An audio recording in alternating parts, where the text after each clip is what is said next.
Let me tell you a story as old as time, the story of Adam and Eve. It starts with a God who wanted more.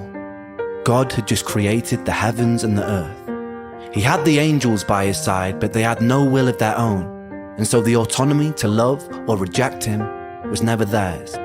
All but for one, the once called bringer of light, Lucifer, morning star. Lucifer was the fairest and most intelligent of all the angels. He was the closest thing to God's image, and in his likeliness, Lucifer felt restless. He began to question and doubt God. He doubted the hierarchy imposed upon him. He felt God was arrogant. In his frustration, Lucifer built a throne that stood even above God's and declared mutiny. A war ensued. God, being all-powerful, came out the victors and banished Lucifer from the heavens and exiled him to earth. Once again, God was alone with his power. Perhaps from loneliness, perhaps from curiosity, perhaps from a desire to share love, God began to work on his greatest project yet, a being that would mirror himself, the human, two humans specifically, Adam and Eve. They were placed inside a paradise built for them on earth, the Garden of Eden. In the garden, God placed a tree that bared fruit that would grant anyone who ate it powers bestowed only to a God, to tell good from evil, left from right, to live righteously or to sin. He named this the tree of knowledge. God told Adam and Eve they could eat whatever they wanted in the garden, but never the fruit from the tree of knowledge. And if they disobeyed him, it would be punishable by death. The basic way the story of Eden is told is that Eve was tempted by Lucifer in the form of a serpent to eat a fruit from the tree of knowledge. Convinced, she bit the fruit. She passed it to Adam and he did the same. Suddenly, ultimate knowledge filled their minds and they realized they were naked and felt shame. God discovered this betrayal and felt angered. He exiled Adam and Eve and cursed them with the life of a mortal. They would work, they would bear children, and they would die. The fate of a human. Now look deeper. In the story, the serpent tempted me by telling me I would gain ultimate knowledge and that God would spare me. Both were true. This wasn't some great deception, meaning that Satan, in the likeliness of God, perhaps understood his intentions.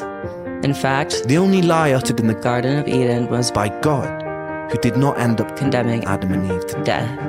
This could be seen as an act of mercy, but the sheer fact that the tree existed and that humans were initially cut off from this knowledge may imply some part of God was afraid that if humans were granted the gift of perception, they, like Lucifer, would have the power to reject him too. The fact that there stood a beautiful tree that could grant this knowledge in the first place implies that a small part of God, supposedly all-knowing, perhaps wanted and intended the humans to bite too. In the Bible, Satan was an exiled angel of free will. Humans are exiled descendants of Adam and Eve, also with free will. Not only have we shared a similar fate to the devil, we were also both constructed in the image of our Creator. Meaning our behaviors, in some shape or form, imperfectly echo his. We could assume that this kind of God has his doubts, but as the most powerful being in the universe, he has no one above him to turn to with questions, and no one to doubt but himself, an incredibly lonely and isolating existence. We must only assume that the common thread between God, Lucifer, and us is the desire for more, an eternal curiosity, a desire perhaps birthed from a seed of loneliness. If not, why would we exist in the first place?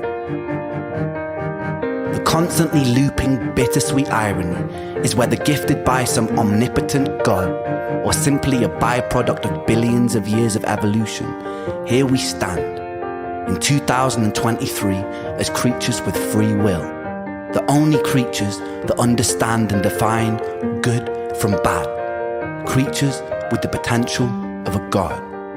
And what do we do with that free will, my friends? We willingly walk to the edge of a cliff. In the name of progress, we jump off the precipice. The empires we build ravage the earth. The natural order of things are necessary to survive. Any systems which do not honor homeostasis eventually perish. Our free will overrides our own biological instinct.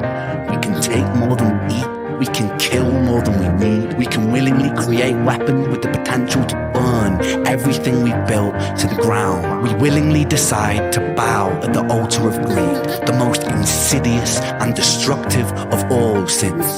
We put our faith in corporations who pose as rulers. We willingly allow ourselves to be led by outdated power systems ran by corrupted politicians and bloated dictators who claim domain and dominion over an open and free land. We willingly elect the corrupted when the decision was always ours to build something better.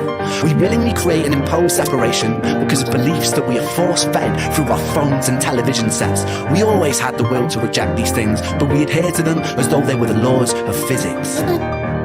War, famine, pestilence, greed, these aren't things imposed upon us by an all-powerful God or by his demonic adversary. They are here because of us, not because of free will, but because of our inability to use it. We must be motivated to be better, not out of fear of punishment of an eternal damnation, but because the choice exists, because we love ourselves, because we have the power to absolve ourselves of so much unnecessary suffering. Take a second to be in this very moment. In this moment, how much suffering is happening all over the planet right now? How many people are dying of illnesses that could have easily been cured, but aren't because of the selfishness and greediness of humanity? How many people break their backs and reject their own passions to simply afford bills and food? How many of us crave distraction from existence? How many of us numb that pain in whatever way necessary? How many children are being abused? How many people sleep cold and hungry on the streets? How many of us become cogs inside a machine that is destroying itself? How many soldiers have been forced to fight in meaningless wars? How many humans have killed for ideals they don't believe in or understand? How many people have died for the greed of another man? And how much of this was avoidable? As written in the Bible, Satan was not condemned to hell. Satan was condemned to earth. He lives there amongst other creatures with free will, who always had the choice and still chose their own undoing. Ladies and gentlemen, this is our self-made hell. The bittersweet irony is this is a creation of our own design. I'll leave you with this.